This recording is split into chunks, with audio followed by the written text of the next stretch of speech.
Amankan THR-mu karena Desi Pinjol sudah mengincar dan memantau rekening tabunganmu untuk menagih hutang-hutang kalian. Nah, ini sebuah info yang cukup aneh, cukup menarik, dan ya kita harus bahas deh karena takutnya banyak di antara kalian yang cemas akan hal ini dan berusaha untuk mencari solusi gimana sih caranya biar THR tetap kita bisa pakai dan ya nggak diungkit-ungkit atau nggak otomatis langsung didebit oleh Desi Pinjol. Ya, Assalamualaikum warahmatullahi wabarakatuh.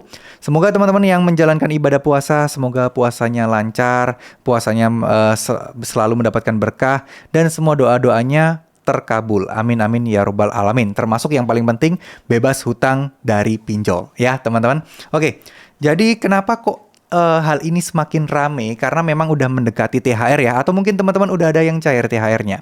Nah, sebenarnya ini tuh ya ancaman-ancaman belaka sih teman-teman. Nggak perlu terlalu didengar, nggak perlu terlalu diperhatikan. Apalagi bisa langsung auto debit THR yang masuk ke rekening kalian.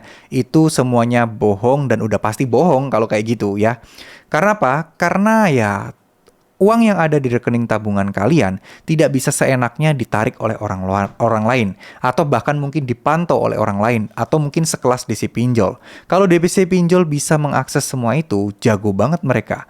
Keren banget mereka. Kenapa mereka sejago itu masih menjadi DC? Kenapa nggak jadi programmer atau jadi hacker atau apapun itu? Nah, jadi ini semua hanya ya memanfaatkan momentum aja. DC tahu semua orang kebanyakan mendapatkan THR, di mana itulah momen di mana pada punya uang. Nah, mereka mengupayakan agar ya ketika nasabah punya uang, harusnya nasabah mulai gencar untuk nagih, untuk bayar dong, mulai untuk store uang dong, agar ya setidaknya uang utangnya itu sedikit bisa lunas. Nah, itu adalah tujuan dari mereka sebenarnya. Nah, sayangnya ya, hal ini sebenarnya banyak orang-orang yang di daerah-daerah itu percaya kalau DC itu bisa mengakses semua itu. Hanya karena mereka perusahaan besar, hanya karena mereka punya legalitas yang tinggi, seakan-akan dianggap sebagai perusahaan pemerintahan yang bisa mengakses bank. Karena ya kita itu didoktrin bahwa kita itu bersarah banget loh. Kita itu didoktrin seperti kriminal gitu loh. Jadi seakan-akan memungkinkan aja segala apapun yang dilakukan oleh DC meskipun nggak mungkin sama sekali akan terlihat mungkin. Nah, ini harusnya untuk orang-orang yang memang sudah memahami tentang resiko pinjol akan ketawa mendengar hal seperti ini. Tapi buat yang belum paham atau baru pengalaman pertama, ini akan menjadi sesuatu yang menakutkan. Jadi ya harap teman-teman tidak menertawakannya ya, atau mungkin nggak ngejekin dan lain sebagainya. Karena memang ada faktanya yang percaya akan hal ini. Sama halnya kayak akan masuk penjara dan lain sebagainya. Masih banyak kok di luar sana yang percaya bahwa DC pinjol atau pinjol bisa memenjarakan nasabah yang galbay ya.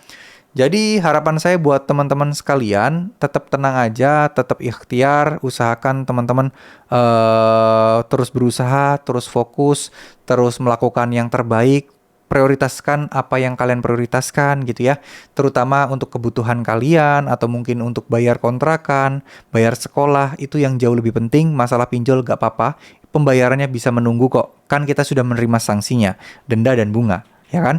Nanti urusan belakangan ya kalian bisa nego lah penghapusan bunga dan denda asal kalian sudah punya total hutang pokok yang pernah kalian bayar. Nah, tapi nggak perlu khawatir berapa lamanya, usahakan semaksimal mungkin aja.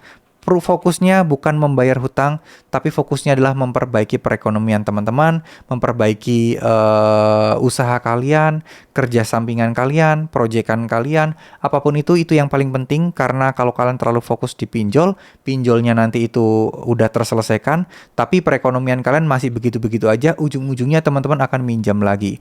Dan itu saya inginkan harus kalian hindari ya. Jadi udah, pasrah aja mau pinjolnya ngapain, resikonya apa, pasrah aja. Yang penting fokus kalian adalah untuk memperbaiki finansial teman-teman ya. Mohon maaf jika ada salah-salah kata. Terima kasih. Wassalamualaikum warahmatullahi wabarakatuh.